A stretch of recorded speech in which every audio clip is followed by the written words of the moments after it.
I'm sorry. I'm so sorry. John heard the quiet beep of the door as it opened. Please don't let it be him. Please don't let him stop here today. Please. But if it's not him, you can't kill him. And then Sam will die. Hey, Paul. The greeting had come from the cashier, a 50-something African-American woman, who greeted several of her customers by name. What's shaking in the hallowed halls? John's heart sank. It's him. Make your move. Same old, Paul replied, a weariness to his voice that somehow made John's tasks seem even worse. Cops put them in jail. We do our best to throw away the key. Most of the time they're back on the street so fast, the door doesn't even hit them in the ass. Damn defense attorneys, the cashier muttered. Same old on the numbers, too. My mother is a creature of habit, Paul said, his chuckle now rueful. You're a good boy to pick up her lotto tickets every day, Paul.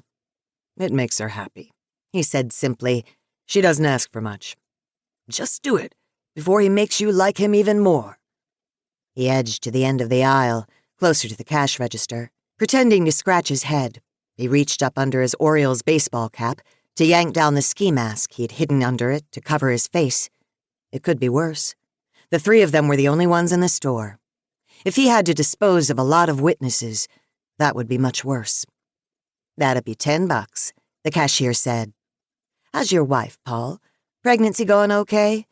His wife is pregnant. Don't do this. For the love of God, do not do this. Ignoring the screaming in his head, John wheeled around, drawing his gun.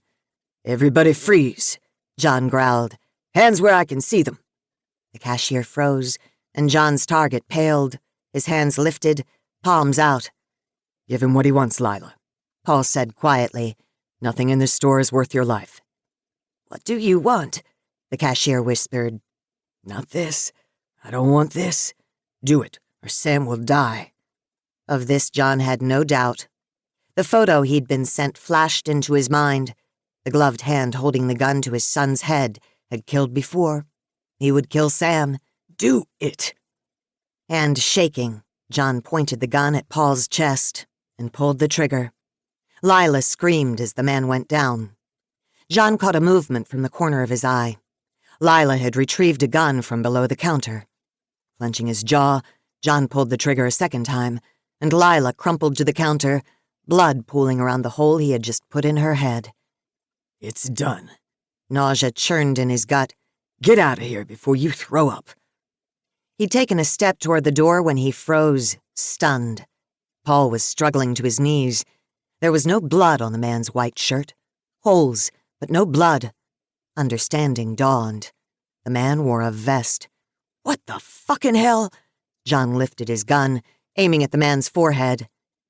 The shrill beep of the door opening had him glancing to the left. Daddy! Oh, hell, a little boy. The devil had never said anything about a kid. Fucking hell. Now what? What do I do now? What happened next happened fast. Too fast. Paul lunged toward John, grabbing for the gun. They fought, and John tried to pry the man's hand away. I need a clear shot. Just one clear shot. He'd aimed at his target's arm, just to shake him loose, when the little boy charged, fists balled, screaming, "Daddy!" John fired and Paul cried out in pain, and the child went silent. Horrified, John and Paul looked to the boy, who lay on the floor in a bloody heap. The bullet had gone through Paul's arm and into the boy, into his chest. The child wasn't breathing. No. He'll die. I've killed a little boy. Oh, my God. No, no, no. He gritted out. Paul collapsed to the floor, shielding the boy with his own body. Get away from him, he snarled. He checked the boy's pulse, tried to stop the bleeding, his hands shaking and desperate. Polly, he shouted. Polly, it's Daddy. I'm here. I'm going to take care of you. You're going to be okay. Just keep listening to me, son. Listen to my voice. You're going to be okay. John had taken a step forward before he realized it. To help. To save the boy.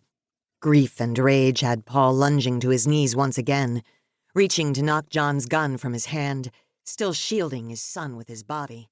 You son of a bitch.